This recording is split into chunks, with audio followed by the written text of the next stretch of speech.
Hello everyone and welcome to our breakout session. Thank you for joining us. I'm Lily and I'm the engagement coordinator for FathomNet and FathomVerse, which means I work on a lot of the communications and external activities with FathomVerse and a lot of our community building. Pass it over to Emily.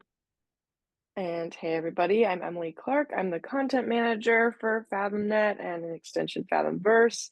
And particularly for this topic with FathomVerse, really my job is to be kind of the liaison between the back end of the game and the front end of the game and engagement with Lilli. So I'm kind of the go-between with our data contributors, our users, and the game developers. I'm kind of jack of all trades for this project. Yes. And so in this small workshop session, we are going to share all of the ways that you can collaborate with FathomVerse and engage with ocean enthusiasts. So I will, this is our little agenda, a quick overview of what we'll be covering. First, we're going to do a little icebreaker to get, your mics unmuted to get the conversation flowing. Then we're going to go a little bit into more detail from what Kikani shared on FathomVerse and some of the new features that we've rolled out for FathomVerse 2.0, as well as engagement opportunities. So there are a few new features in the game that enable engagement with our players, and there's some ways that we've built an online community around the game to also enable engagement. And we want to show you all the ways that you can partner with us, with FathomVerse, to reach ocean enthusiast audiences. We'd also love to hear from you about your ideas. So hopefully this will stoke some good conversation. Okay, so let's dive into FathomVerse. Connie shared a little bit about why we're making this game. I would say one of our big goals with this game is to turn screen time into ocean action. So what that means is FathomVerse has dual purposes.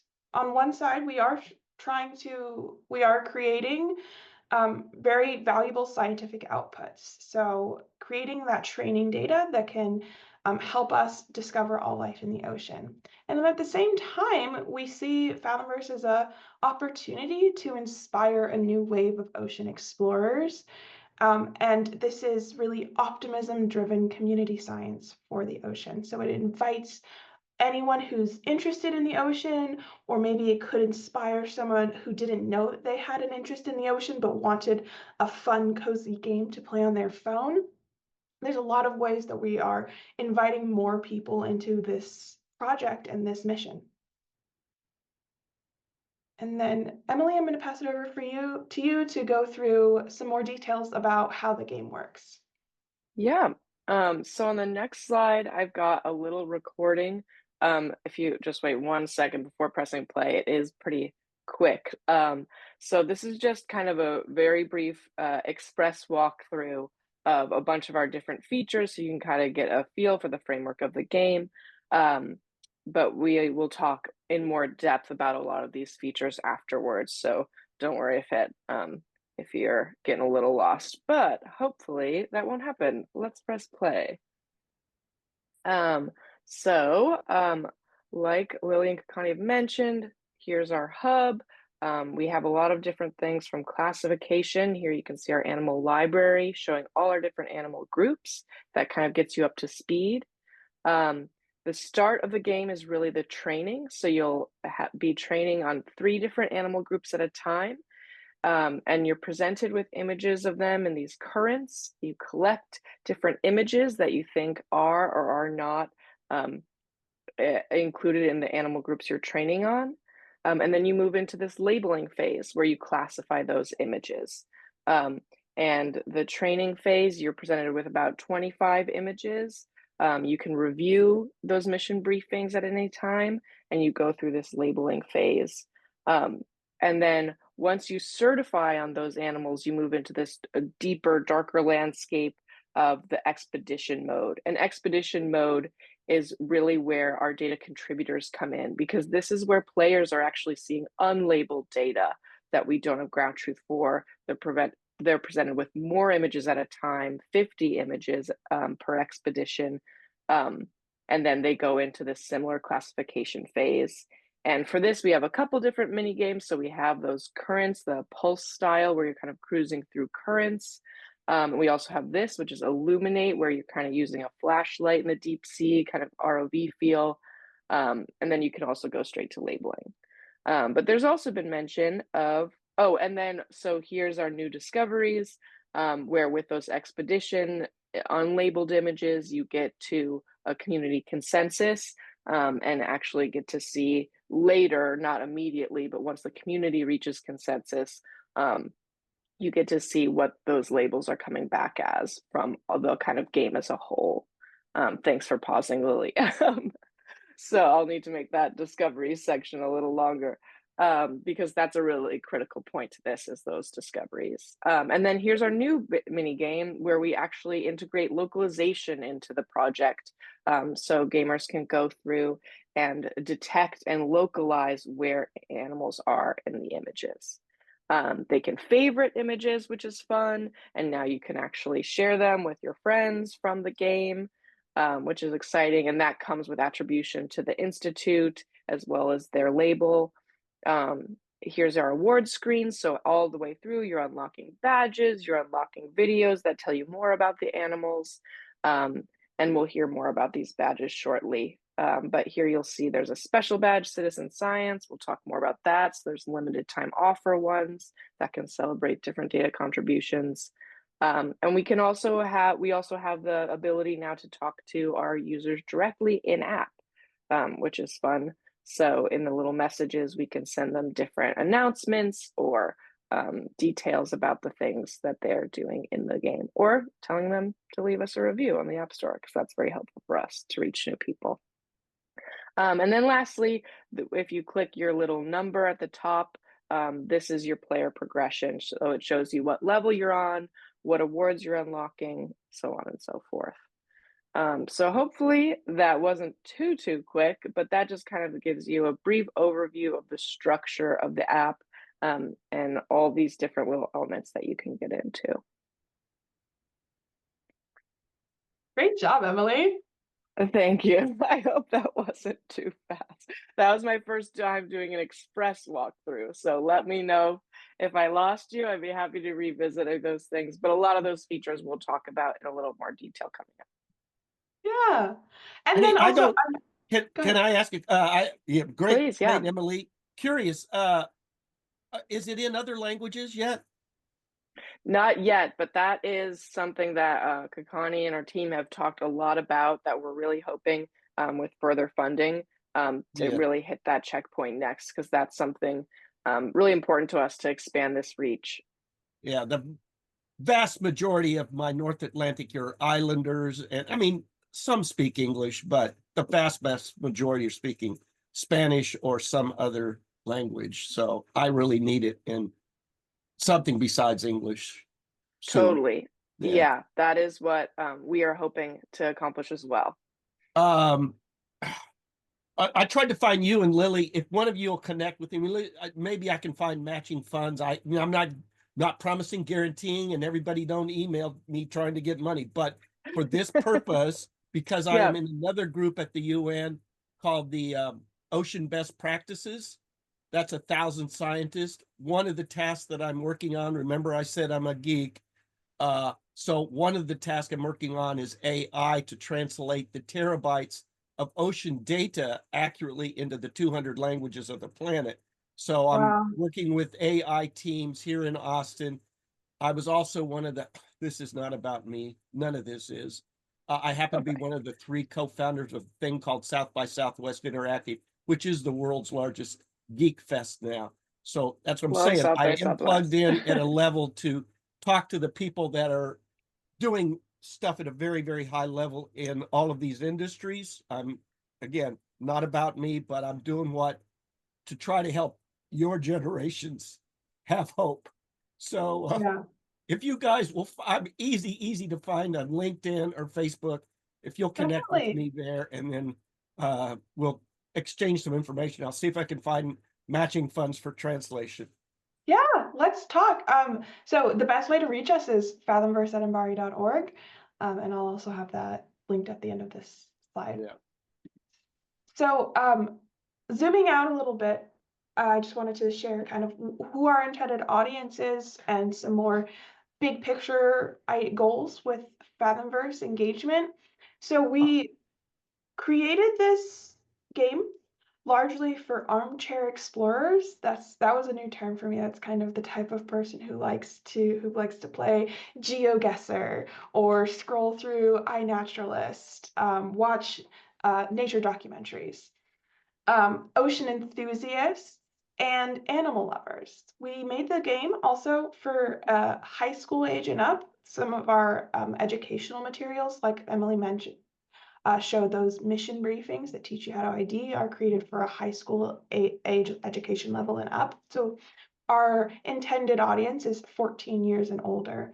And we've seen a really high overlap in our audience with folks who watch ROV live streams. There's huge communities of folks who follow, for example, Nautilus Live on YouTube, aquarium visitors, and tide poolers. In fact, just this week, Emily and I, Emily commented from the FathomVerse account on a tide pooler on TikTok, and she said, "OMG, FathomVerse is my favorite game," and that was just completely coincidental. So yeah, that type of person is who we're trying to reach. And then our engagement goals. So in addition to our scientific goals of having a certain level of good output, regular output of annotated data, we also have engagement goals. So in the short term, we're looking for steady, continued acquisition of new players. So we're looking to create kind of monthly bursts of new players, as well as continuing to nurture a loyal player base of existing players. And then in our long-term outcomes, we're really focusing on this mission to discover all life in the ocean. So with FathomVerse and with FathomNet at large, we're hoping to speed up breakthroughs in ocean science. We want FathomVerse to be a widely known, reputable community science platform and reach communities who have been underrepresented in ocean science. And hopefully, eventually, ocean enthusiasts will self-organize them to generate data with FathomVerse, maybe plan their own events around FathomVerse. That's the goal, that's the hope. And our long-term impact, which I think might help with figuring out how this overlaps with your work or your institution's goals, is our long-term impact that we're working towards is an inspired and empathetic community of ocean explorers, well-informed ocean stewardship, and like Kakani mentioned earlier, we're working to break down silos in ocean science and really foster interinstitutional collaboration and support around outreach. So one of the ways that we're doing that is by working with, I know Garrett, we're working with NOAA. We just had a web story with the NOAA NCEI. So we're trying to use FathomVerse as a tool for all of us to talk together with one goal and one mission. And so far, we're doing pretty well. We have a growing community. These I polled 2 days ago. So we have over 33,000 total users. So that's people who have downloaded and played the game at least once. Our total online audience, so followers and subscribers, is over 7,000 right now. And we have, one thing I want to mention is we have a really active and fun Discord community. I don't know if you all have ever used Discord before. It was initially created as a platform to chat among gamers. It's a large chat room, and we host a server that's all about FathomVerse. And over there we have about 200 weekly visitors, total of I think we're over 1,000 Discord members right now. I think we're closing in on 1,500 actually. Very exciting. Wow. And they are chatty. They're chatty. So that's a really good place where we're connecting with folks with the game, and then also around the game with this online community that we're building. Oh, you'd love to join the Discord? Oh my gosh. Okay. I'm Happy to finding the hear link for it. you right now. I can make that happen. And if you just downloaded FathomVerse as well, if you just hit the community button and the hub, it'll take you with the invite link. So that's a fun way to get there. Cool. So as I promised, we're going to get into a little more detail about the connection between our data contributors and our collaborators, and how we can kind of bridge that with our user base through these in-app features. And also, these are hand in hand with the ways that we are getting players re-engaged, because we have so many players that really shot through the progression of the game. They played a ton, and so it's important to have different features that keep them involved and keep them feeling like there's more to do beyond just having new data, which is obviously the important part for us and for the science. But it's good to kind of keep continually adding more challenges, more bars to meet, because they are so good at meeting the ones we have set for them. So one way we do this is exclusive videos, where we use a lot of Umbari and sometimes contributor video footage to give more in-depth information on these animal groups, to do species profiles, and to see really these animals in motion, because the game is very image-based. So it's fun to see them moving around. We also have badges. So now we can celebrate a lot more incremental milestones in a lot of different directions. So users can really shape their experience. Some really prefer one mini game and go all in on that. And so there are different mini game badges. There's day streaks. So if you've been playing each day, and there's also badges for celebrating how many missions you've trained in and certified on. And one particularly exciting element of badges is that we can have limited time badges to celebrate different milestones, different data contributions, and even just different holidays. So we have an Earth Day badge coming up at the end of the month. Here's a sneak peek. Don't show the rest of our game players, but that is what's coming at the end of April. And we also, as I mentioned during the walkthrough, we can communicate with our users directly through the app. Beyond downloading the app, we don't actually take your email or create an account or track your personal data, anything like that. So it's nice to be able to communicate with our players directly if they haven't joined the Discord. Not everybody makes that leap. And so now we have this way to give them updates about the game, and also just to give them more in-depth information.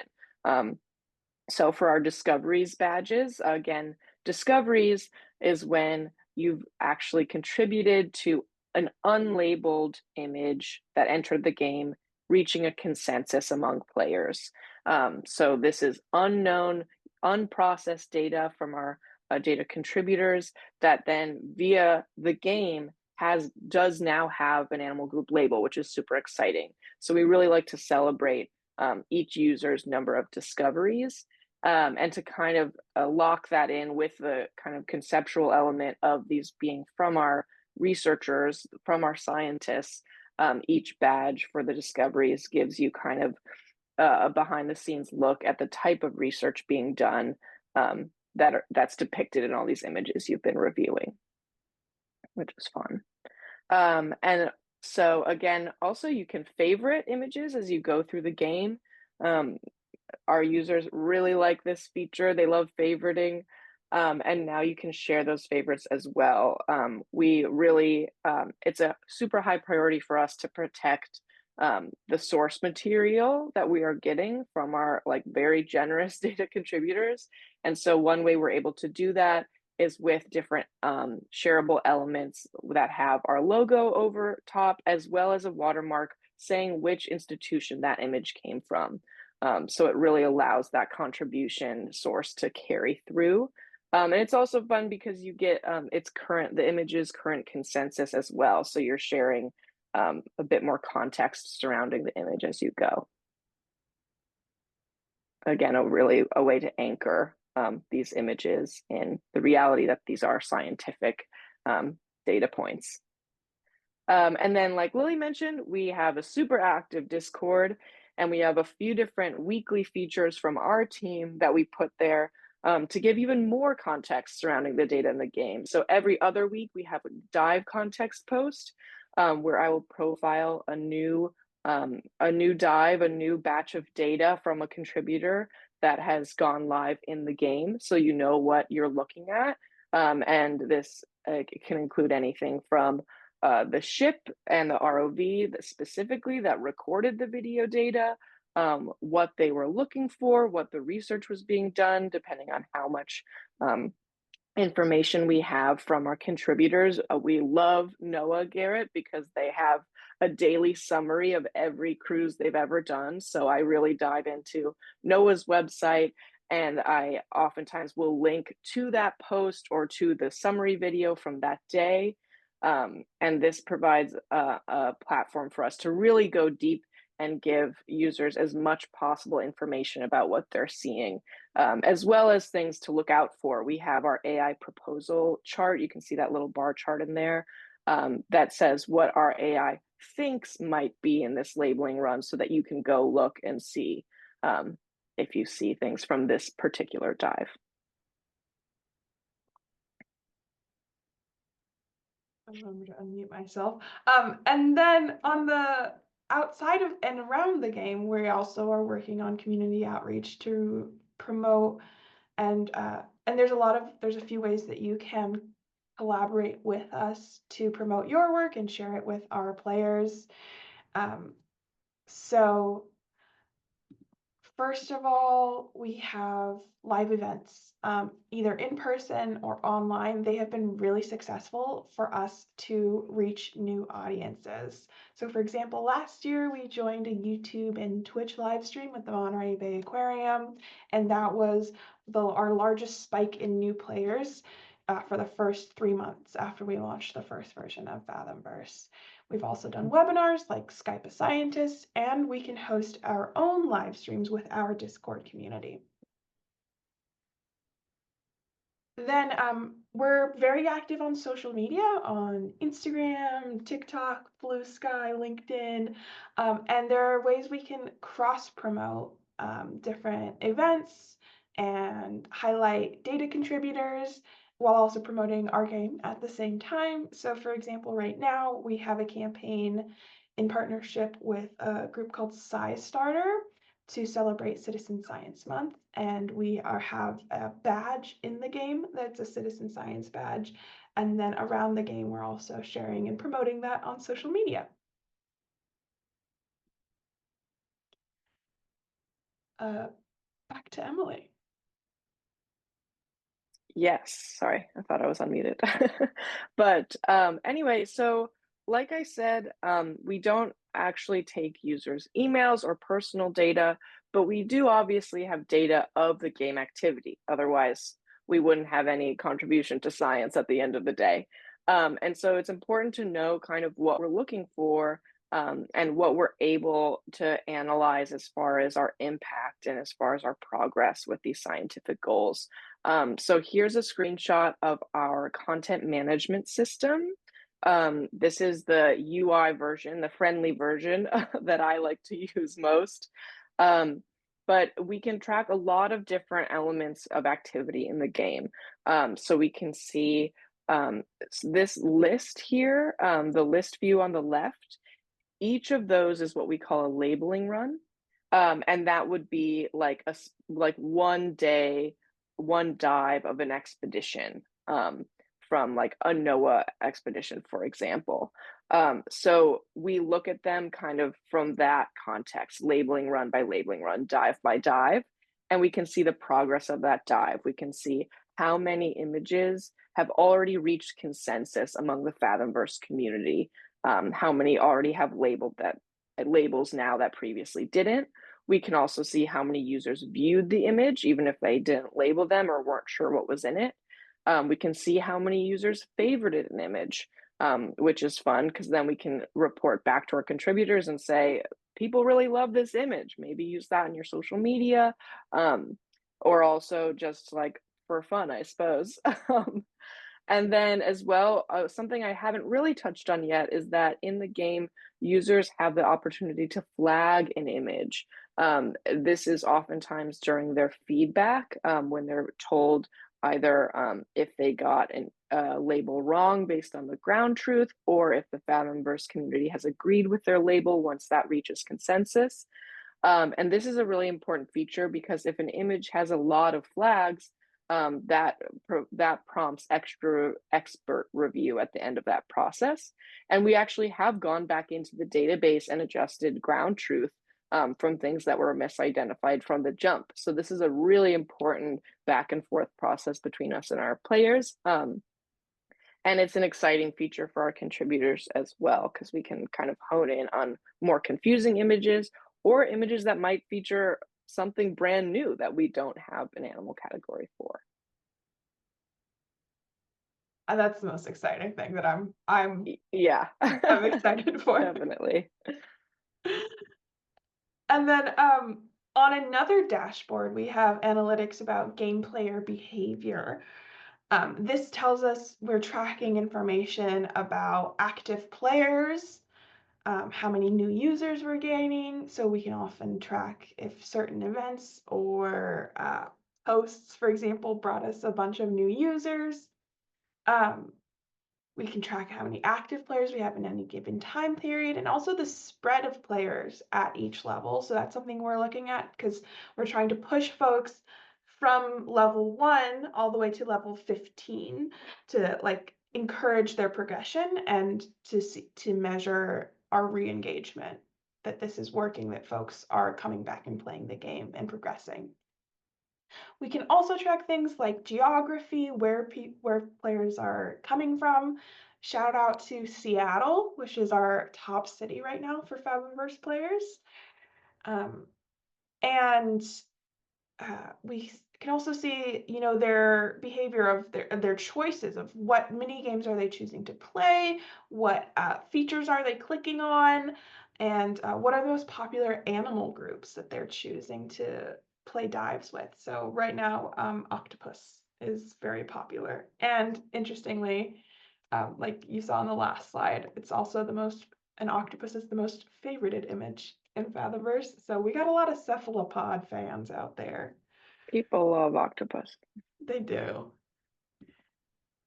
And so now, I want to preface that this is all kind of mock-ups, but Emily and I wanted to show you an example of how we might bring all of these features and abilities together to celebrate new data in the game, just to give you all an idea of what this might look like in practice. And once again, these are all, we have data coming in May. Data has been contributed by Dawn Wright at Esri. She's sharing data from her expedition to Challenger Deep in the Mariana Trench, which is so exciting and it is going to be so cool. And so these are not the final products, but this is just an idea of what it might look like. So I'll pass it back to Emily. Sweet. Yeah, and I won't spend too much time. I know we're running up towards the end here and we want to get back to the main screen, but since we've kind of profiled the general use cases for each of these elements, now here's a concrete example that walks through each one. So we'll have a special badge that highlights the Challenger Deep data entering the game. Here is a mysterious version of it because I have not made it yet, but also because it's a mystery and you have to unlock it. We can go to the next one. We'll be able to communicate with our players inside the app to tell them that this data is entering the game, especially if they're not on Discord, because we'll be announcing it there as well.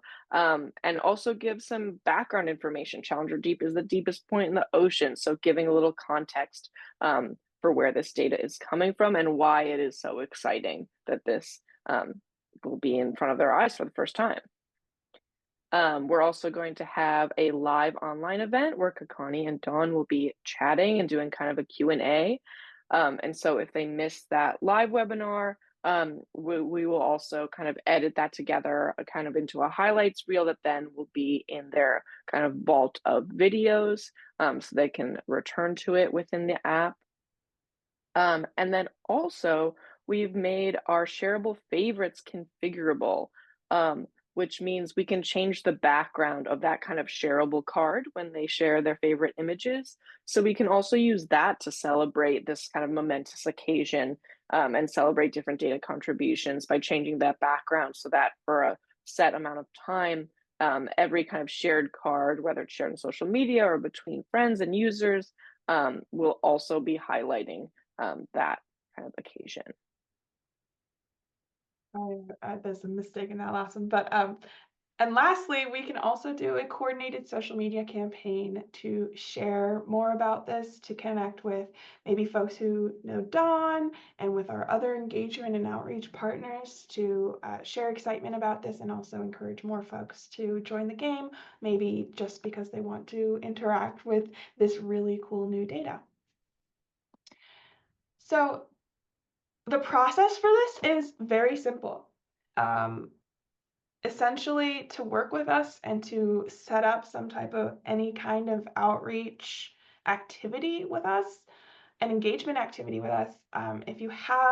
We're always looking for new ways to tie in FathomVerse to existing events and campaigns. So if you have something coming up and you want to connect with ocean nerds, we've got an audience of ocean nerds you can connect with. So the best way to reach us is email fathomverse@mbari.org with the details, and then we can chat about it. We can set up a call and discuss what kind of in-game activities or external events make the most sense for that. Shout out to this picture. This is a chimera that our Discord our Discord members named Baby Girl. Are there any questions? Now we just have time to chat and talk through if you all have any ideas or if this sparked any ideas for you.